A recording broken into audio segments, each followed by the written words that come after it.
Assalamualaikum warahmatullahi wabarakatuh. Innal hamdalillah nahmaduhu wa nasta'inuhu wa nastaghfiruh wa na'udzu billahi min sururi anfusina wa sayyiati a'malina. May yahdihillahu fala mudhillalah wa may yudlil fala hadiyalah. Asyhadu an la ilaha illallah wahdahu la syarikalah wa asyhadu anna Muhammadan abduhu wa rasuluh. Allahumma salli wa sallim ala nabiyyina Muhammad wa ala alihi wa sahbihi ajma'in, amma ba'd.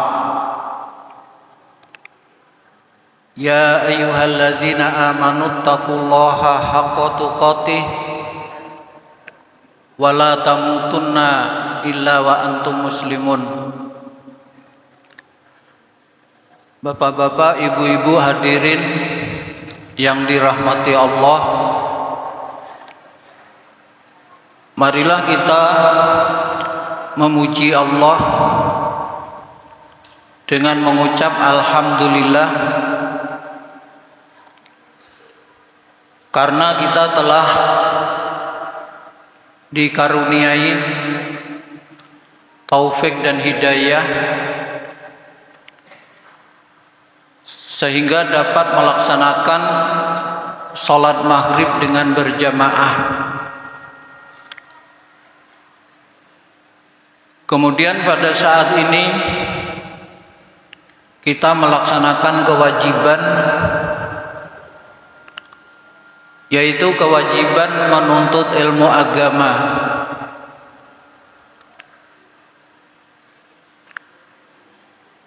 Suatu hal yang harus kita syukuri, karena amal yang baru kita lakukan, amal yang sangat istimewa.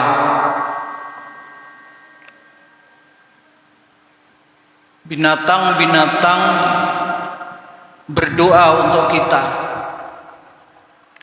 ikan-ikan di lautan berdoa untuk agar supaya kita selalu mendapat rahmat dari Allah. Bapak-bapak, ibu-ibu, langkah kita tatkala melangkahkan kaki menuju ke masjid yang mulia ini, langkah pertama dosa kita dihapus. Langkah berikutnya derajat kita dinaikkan. Hal ini tidak kita dapatkan walaupun kita bisa menuntut ilmu di rumah masing-masing dengan membuka HP. Kadang-kadang penceramahnya lebih hebat, tapi di situ ada yang tidak kalian dapatkan. Langkah kalian menuju masjid, bahkan langkah itu kalau diniati dengan bacaan Bismillah, tawakkaltu 'ala Allah, la haula wala quwata illa billah, maka Allah berkata, kamu telah kutunjuki, diberi petunjuk, kalian telah kulindungi, kalian telah kucukupi. Kalau hal yang seperti ini terjadi berulang-ulang tatkala kita sholat berjamaah, tatkala kita menghadiri majelis ilmu, oleh karena itu Imam Ahmad bin Hambal mengatakan kebutuhan kita terhadap ilmu agama lebih besar dibandingkan kebutuhan kita terhadap makan dan minum. Ibu-ibu makan minum sehari 3 kali, kalau ada yang 5 kali, hebat. Sedangkan kebutuhan kita terhadap ilmu itu setiap saat. Bapak-bapak, ibu-ibu, tatkala bangun tidur, kita tidak cari nasi sop, tapi yang kita cari adalah, yang kita lakukan adalah ilmu. Bagaimana doa tatkala kita bangun tidur? Alhamdulillahilladzi ahyana ba'dama amatana wa ilaihin nusur. Gunanya apa? Di dalam sebuah hadis dicatatkan, tatkala anak Adam tidur, dia oleh iblis diikat dengan 3 ikatan sambil berkata, malam masih panjang, tidurlah, tidurlah. Tatkala kita bangun membaca doa, maka 1 ikatan lepas. Beban dan godaan yang menyebabkan kita malas untuk bangun pada waktu sepertiga akhir malam, pada waktu sahur, inilah yang jadi masalah. Beban godaan yang menyebabkan kita malas berkurang. Kita bangun menuju kamar mandi, ini pun ada ilmunya.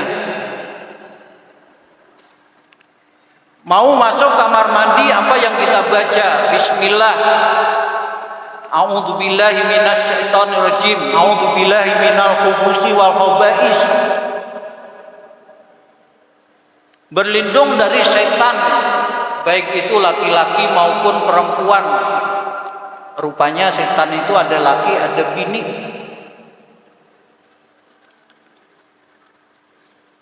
Waktu buang air ada juga ilmunya.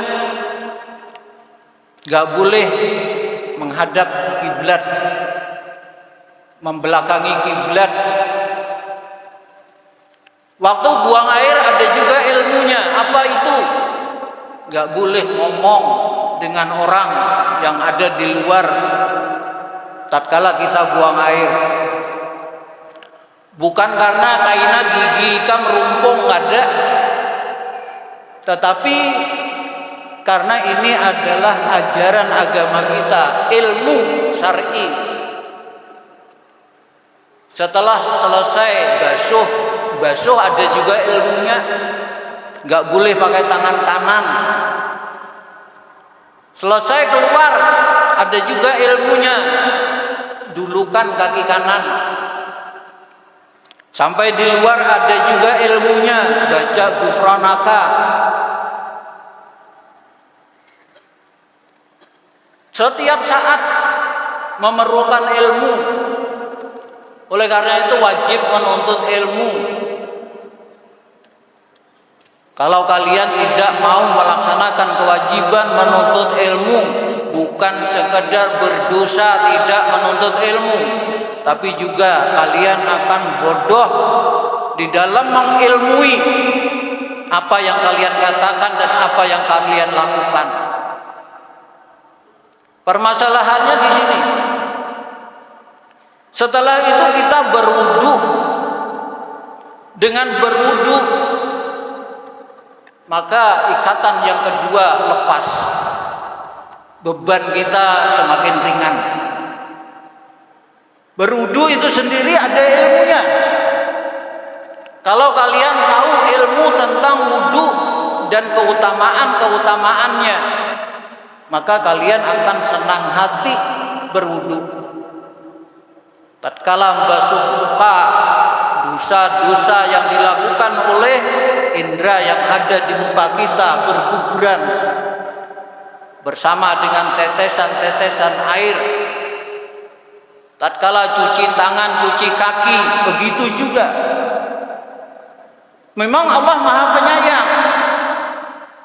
Setiap amal soleh yang diperintahkan kepada kita, ujung-ujungnya pasti ada maghfirah, ampunan dari Allah. Selesai berwudu, kita baca doa. Ternyata doa setelah wudu,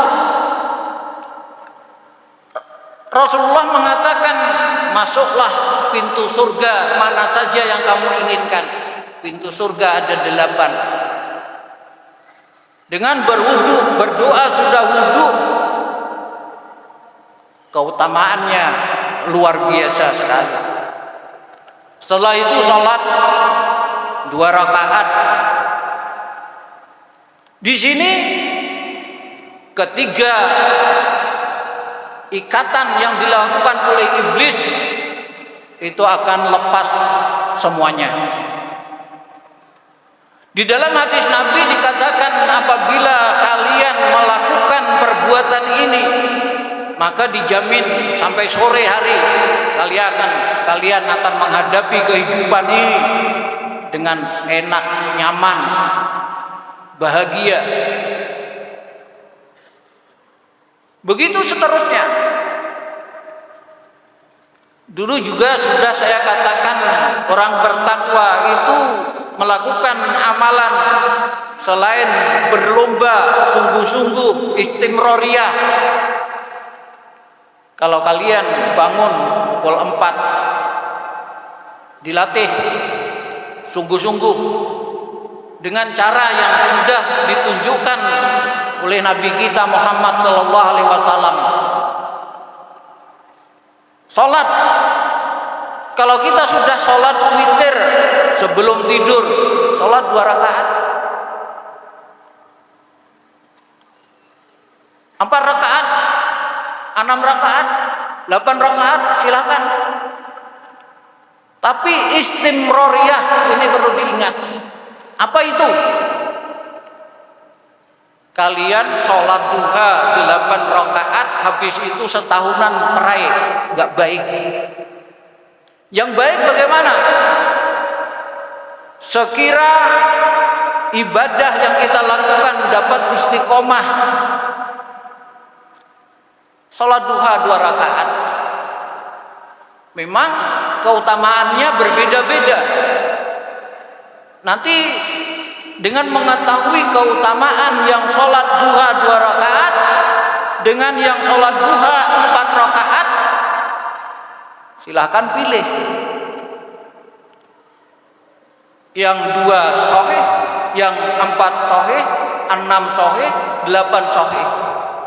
Yang 2, setiap manusia ini oleh Allah diciptakan mempunyai 36 ruas tulang, dan itu dapat disyukuri dengan sholat duha 2 rakaat. Untuk yang 4, jangan kau tinggalkan sholat duha 4 rakaat. Niscaya Allah akan memberi kalian rizki yang banyak. Wah, aku pilih yang 4. Hendak sugih, silakan. Agama kita Islam sangat indah, sangat sempurna, yang nantinya kita akan ditanya selain man rabbuka, ditanya man nabiyuka, ditanya ma dinuka. Gimana kalian jawab? Menuntut ilmu agama nggak tahu. Kita bisa menghafal Rabbi Allah, Rabbiku, Tuhanku Allah, la ilaha illallah, hafal. Nanti begitu kita ditanya di alam kubur, belum tentu bisa jawab. Kalau kita dalam hidup menyekutukan Allah, Ditanya, siapa nabimu? Belum tentu kita jawab. Kenapa? Karena kita tidak cinta kepada Rasulullah. Tidak mau menggawi, mengamalkan sunnah-sunnah Nabi. Ditanya, apa agamamu? Belum tentu kita bisa jawab. Walaupun sekarang kenal, kita tahu agamaku Islam, kadang-kadang cuma KTP. Kadang-kadang dia tidak terima dengan kesempurnaan Islam, sehingga mereka berinovasi.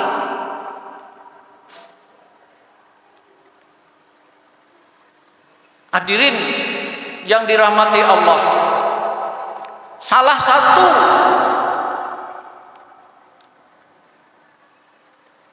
ilmu yang sangat penting adalah diantaranya kita dalam hidup ini hendaklah mengenal Allah.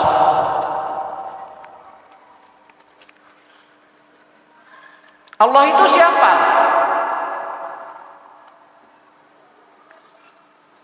Masalahnya panjang. Cuma dalam kesempatan ini saya ingin mengenalkan Allah sebagai penjamin rizki kepada semua makhluk. Dalilnya apa? Dalilnya adalah wa ma min dabbatin fil ardi illa 'alallahi rizquha. Semua makhluk yang bernyawa rizkinya di tangan Allah. Ini salah satu pengenalan terhadap Allah, tujuannya supaya kita hidup tentram, tidak was-was, tidak takut hanya karena permasalahan rezeki. Saya menyampaikan ini karena melihat kadang-kadang di masyarakat raskin yang mestinya dia dapatkan ditarik karena satu sebab, ketakutannya luar biasa. Rela didaftar sebagai orang yang mendapatkan bantuan rutin dengan syarat di muka rumahnya dituliskan ini keluarga miskin. Malah diperintah untuk bersumpah untuk bukan cuma makhluk yang besar, yang kecil, jin, manusia, binatang yang ada di dalam tanah, yang ada di dalam laut, bukan cuma itu yang dijamin oleh Allah. Kapan menjaminnya? Selama hidup. Bahkan yang dijamin oleh Allah adalah makhluk yang tidak bisa mencari rizkinya sendiri. Itu oleh Allah dijamin. Dalilnya apa? Wa ka'iyyim min dabatin la tahmilu rizquha Allahu yarzuquha wa iyyakum. Betapa banyak makhluk yang tidak bisa mencari rizkinya, itu oleh Allah dijamin. Ada seorang ulama pada suatu hari dalam perjalanan safar, dia membuka perbekalan karena perutnya lapar. Tatkala mau makan, datang seekor kucing, meong-meong. Bos minta bos. Akhirnya dikasih ikan. Rupanya kucing tadi mengambil ikan itu kemudian lari. Lari, lantas kembali lagi. Dikasih lagi, lari lagi, kembali lagi. Ulama tadi curiga. Kenapa? Kok gak dimakan? Kemudian yang ketiga kalinya dikasih ikan, tetapi diikuti. Kemana kucing itu membawa? Ternyata kucing tadi membawa makanan yang digigitnya masuk ke dalam rumah kosong, dikasihkan kepada kucing yang matanya buta. Allahu Akbar. Kucing kadang-kadang dia lapar,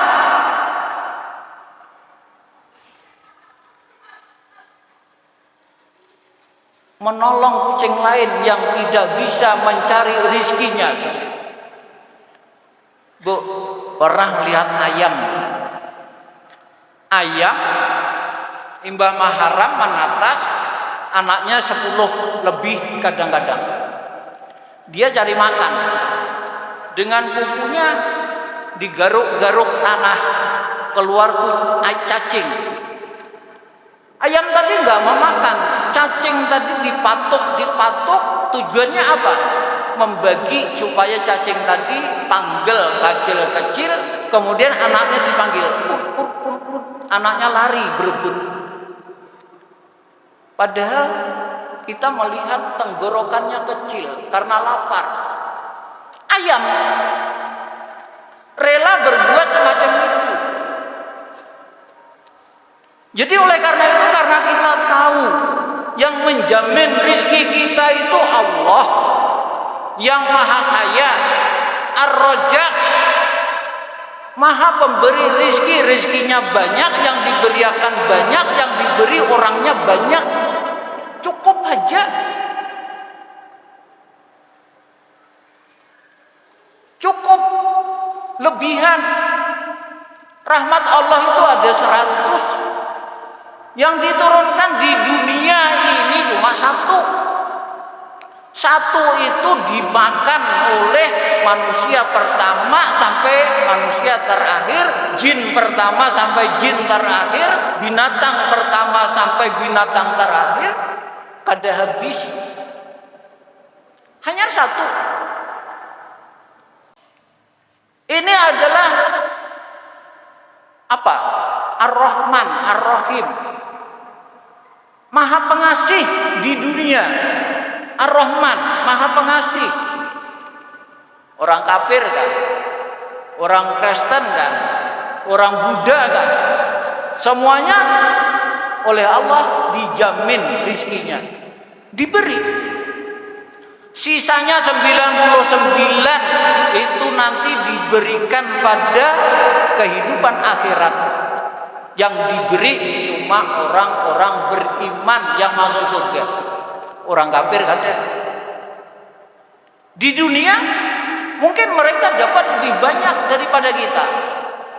Oleh karena itulah di dalam hadis Nabi dikatakan, dalam hadis kursi, ya ibadi, wahai hambaku, lau ana awalakum wa akhirakum, seandainya yang pertama di antara kamu dan yang terakhir di antara kamu, wa insakum wa jinnakum, dari kalangan manusia dan jin, qamu fi sa'idin wahidin, mereka berkumpul berdiri pada lapangan yang sama, kemudian fasa aluni, mereka meminta kepadaku, fa'ataitu kula insanin mas alatahu, kemudian aku berikan yang diminta oleh manusia itu. Apa yang mereka minta? Mana qasadzalika mimma indi, yang demikian itu tidak mengurangi kekayaanku, hanya seperti jarum yang dicelupkan ke dalam samudra kemudian diangkat ke atas, cuma setetes. Itulah yang dimakan, digunakan untuk memenuhi kebutuhan semua makhluk yang dijamin oleh Allah tersebut. Sisanya masih banyak. Allah yang jamin, kenapa kita takut? Permasalahannya mungkin di antara kita ada yang tak tahu. Syaratnya apa? Jaminan itu adalah punya persyaratan. Apa gerang? Wa ma khalaqtul jinna wal insa illa liya'budun. Aku tidak menciptakan jin dan manusia kecuali hanya menyembah kepadaku saja. Ini persyaratannya. Banyak orang Islam hidupnya menderita. Saya tahun 70-an atau itu SMP. Saya enggak tamat SD, tapi tamat SR. Waktu itu enggak ada SD, yang ada SR. Lanjutkan SMP, jadi di Solo. Jam 2 malam itu banyak pedagang menggunakan pikulan. Kadang-kadang berlima, bertiga, berbunyi saking beratnya, mantul lanjul krok krik krik krik krik. Jalannya itu mulai tempat kami ke kota itu kira-kira 15 km. Kemudian dari kampung asal mereka sampai ke wadah kami itu kira-kira 15 km. Perjalanan 30 km mereka tempuh untuk apa? Mencari rizki. Tetapi mereka enggak sholat. Tujuan persyaratan tidak dilaksanakan. Banyak. Saya pernah nanya, ada 3 orang membuat pasir ke dalam truk. Habis selesai dapat upah 35.000. Nelpon seseorang, datang bibinian, menjulung sesuatu, sambut. Waktu itu saya sudah dapat informasi. Jadi takone, kamne begawi lapahnya lah itu. Hasilnya tukarakan ubet. Anu pak aja. Begawi ini kalau mau ubet nyaman, kada terasa lapah. Ini. Dan mereka mulai dari bujangan punya anak 3, 4 tetap jadi kuli. Kuncinya ibadah. Ibadah itu secara umum, bukan cuma sholat. Segala sesuatu yang kamu katakan, yang kamu lakukan, baik itu yang nampak maupun tidak nampak dan diridhoi oleh Allah, itu ibadah.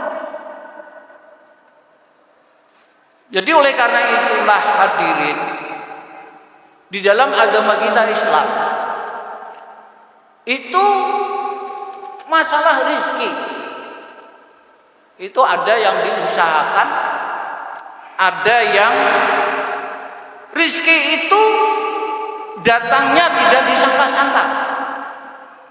Ada rizki itu adalah berbentuk jaminan yang sudah tertulis. Pernah Imam Syafi'i dengan gurunya Imam Malik berdebat. Ujar Imam Syafi'i, Pak Guru, rezeki itu harus diusahakan. Dalilnya wa an laisa lil insani illa ma sa'a. Manusia enggak dapat kecuali apa yang diusahakannya, yang tidak disangka-sangka.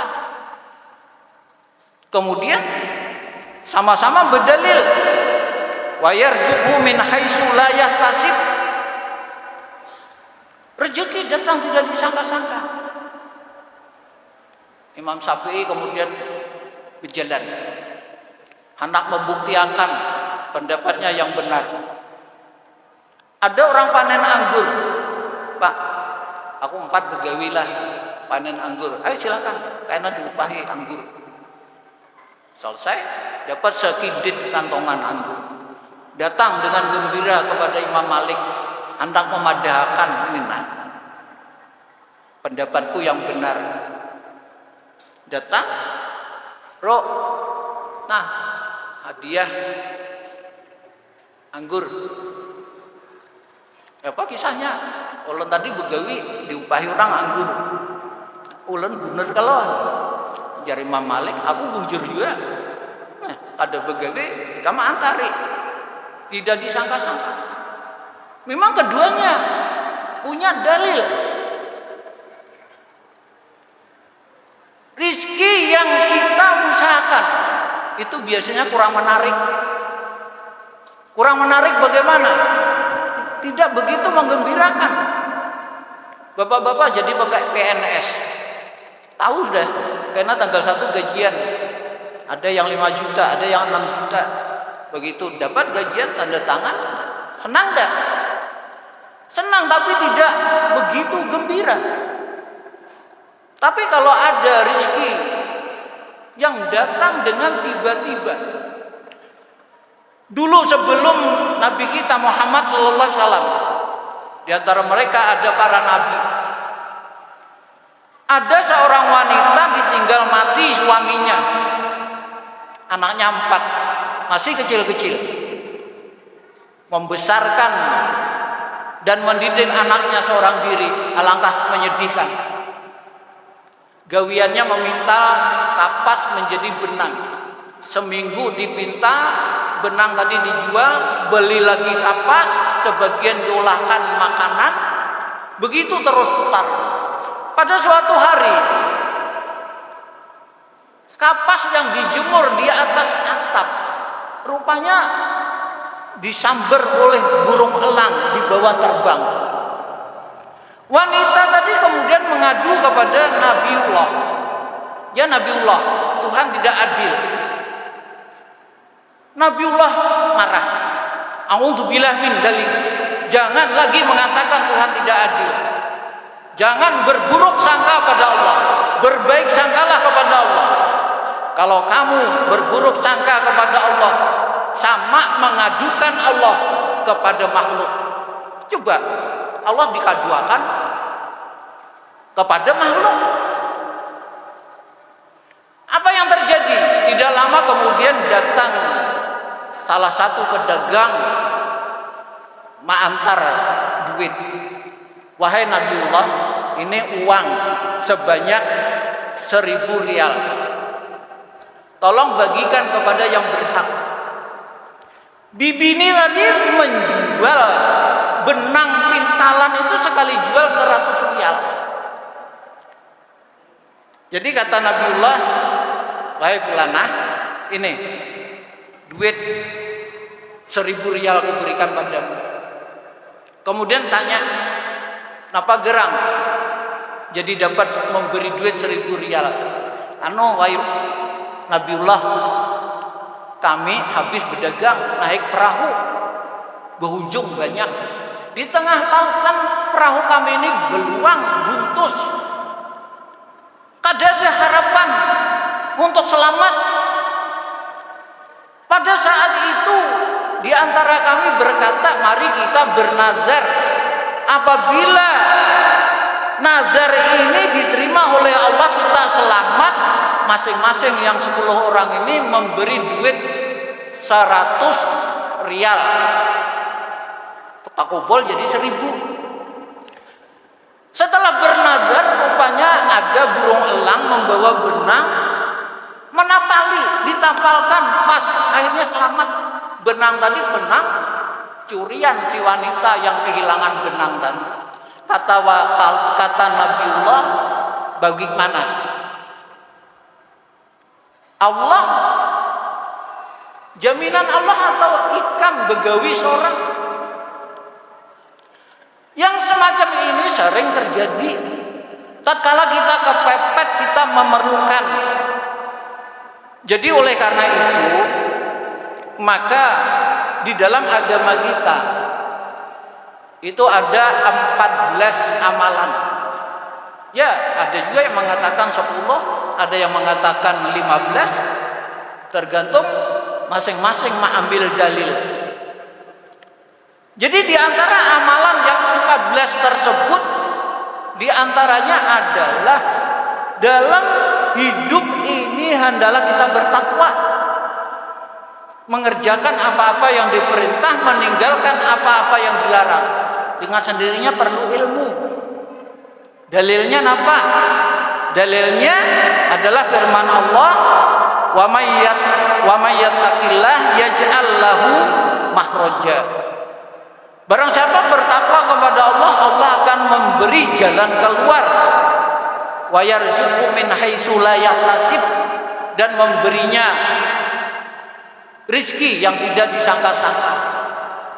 Ini takwa. Kemudian yang kedua adalah istighfar. Istighfar ini Pak hebat. Kalau dibicarakan secara khusus panjang. Al Hasan Al Basri pernah kedatangan 4 orang bertanya, problemnya berbeda. Yang satu bertakon karena dia sudah lama hidup miskin. Bagaimana jalan keluarnya? Kata Al Hasan Al Basri, banyaki beristighfar. Yang satu kawin, lawas kadebanakan. Ujar Al Hasan Al Basri, banyaki istighfar. Nang sekongnya paumaan taring, banyaki istighfar. Yang sekongnya sakit, banyaki istighfar.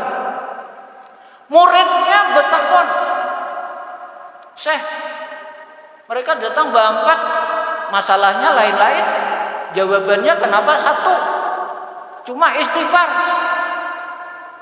Hasan Al Basri mengatakan, jawaban itu bukan kehendakku, tetapi berdasarkan dengan firman Allah, faqultu astaghfiru rabbakum innahu kana ghafara.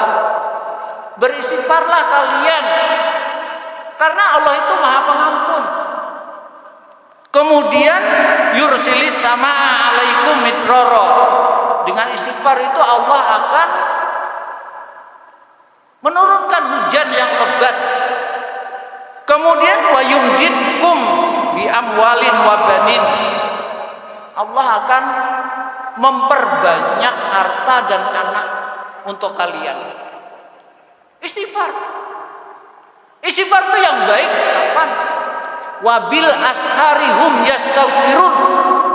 Orang bertakwa itu apabila di waktu sahur mereka beristighfar.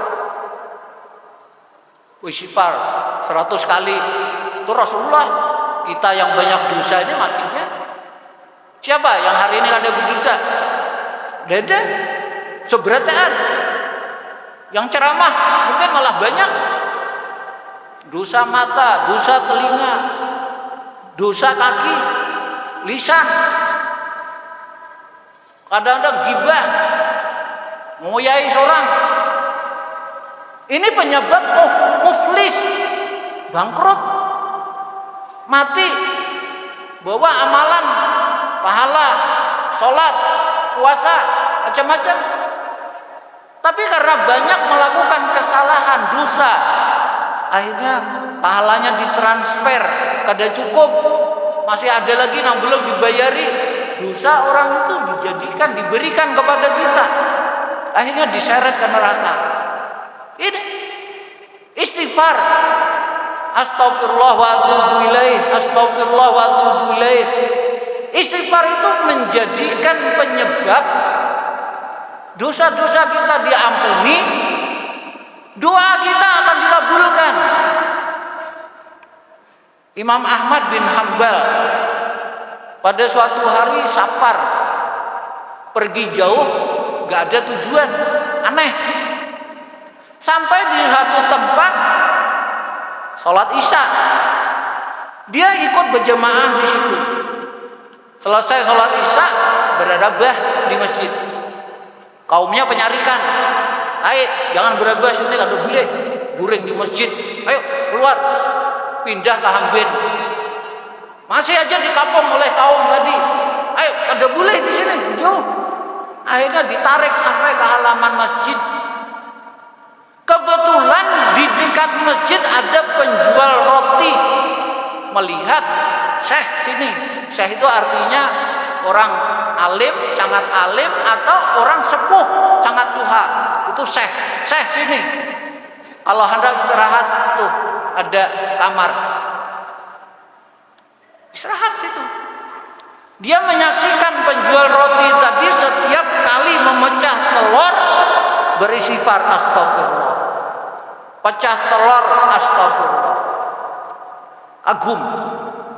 Imam Ahmad bin Hanbal bertakon, wahai fulan, lawaskah dah beramalan istighfar? Sudah, Syekh. 40-an tahun mulai bujang, beristighfar terus. Hasilnya apa? Semua yang kudoakan, ku minta pasti dikabulkan oleh Allah. Cuman satu yang belum. Napa? Aku hendak ketemu Imam Ahmad bin Hambal. Allahu Akbar.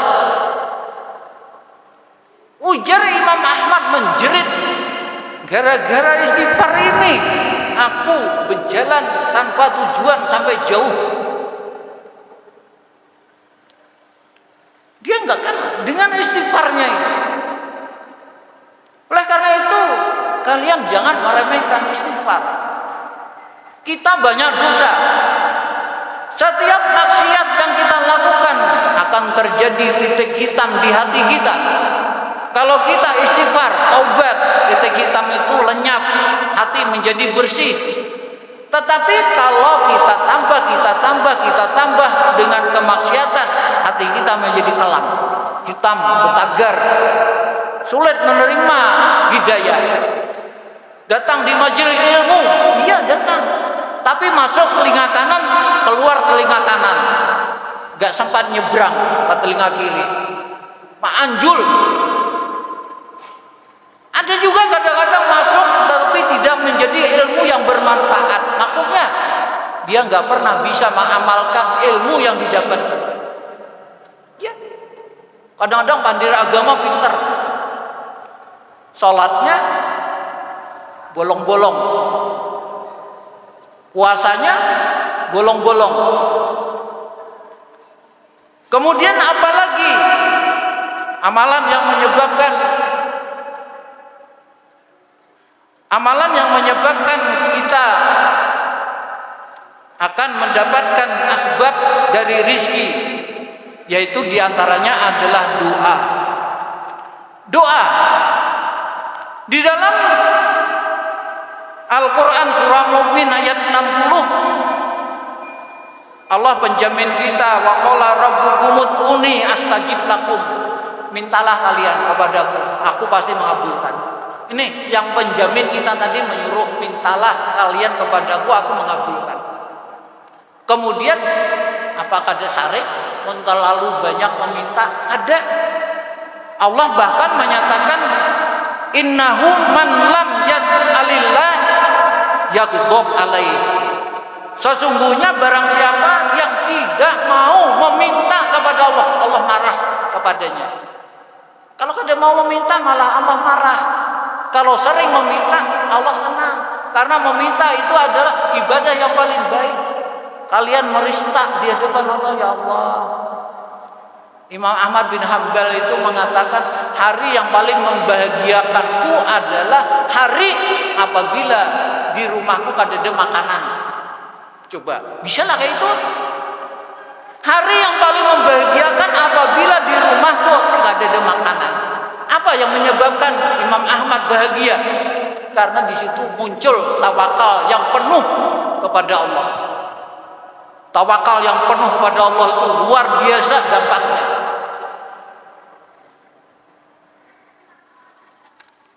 Mungkin suatu saat kita lanjutkan 11 lagi amalan yang menyebabkan kita dapat sebab yang mendatangkan rezeki. Mudah-mudahan bermanfaat. Subhanakallahumma wa bihamdika, Assalamualaikum warahmatullahi wabarakatuh.